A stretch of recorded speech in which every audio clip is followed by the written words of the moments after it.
महाराष्ट्राला 20 वर्ष वाट का पाहावी लागली? मुंबई महाराष्ट्रापासून स्वतंत्र करणं, वेगळी करणं, याच्यासाठीची ही सगळी खटाटोप या लोकांचा चालू आहे. ही करप्शन आणि कन्फ्युजनची युती आहे. भ्रष्टाचाराच्या गोष्टी तर फडणवीसांनी करूच नाहीत. राज्यकर्त्याचं प्रेम हे राज्यावरती असायला पाहिजे, सत्तेवरती असतं कामा नये. ही बसवलेली माणसं आहेत सगळी. ह्यातला बसलेला माणूस कोणीच नाही.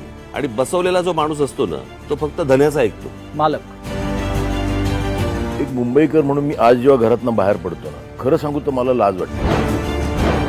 मुंबई खराब व्हायला एक काळ लोटला. पुणे ते बघणार नाही.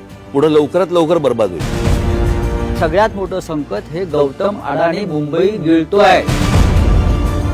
बाहेर पडलो तर जिथे मला 10 मिनिटं लागत होती तिथे आज मला 1 तास लागतो. काही गोष्टींकडे राजकीय पक्ष म्हणून न बघता मला असं वाटतं राज्य म्हणून पाहणं गरजेचं आहे. दुर्दैवाने मी असं म्हणेन की आजचे राज्यकर्ते हे मुंबईकर नाहीयेत. मुंबईमध्ये मुंबईकरांना काय पाहिजे तुम्हाला तिथे जन्माला आल्याशिवाय कळणार नाही. साताऱ्यामध्ये ड्रगची फॅक्टरी डेप्युटी सीएमच्या दारात पकडली.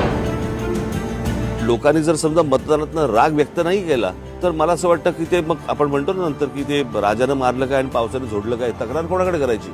तुमच्याकडे करणार लोक तक्रार. म्हणजे आमच्याकडे फक्त तक्रार, मतं नाही. आता हे जिथे निर्विवाद आलेत, कोणीच नाही, त्यांनी कसं दाखवायचं काळं बोटावर? वाटलेल्या नोटांमुळे झालेला वाटलेल्या नोटांमुळे झालेला प्रॉब्लेम आहे. त्याच्यामुळे नोटाचा पण अधिकार गेला.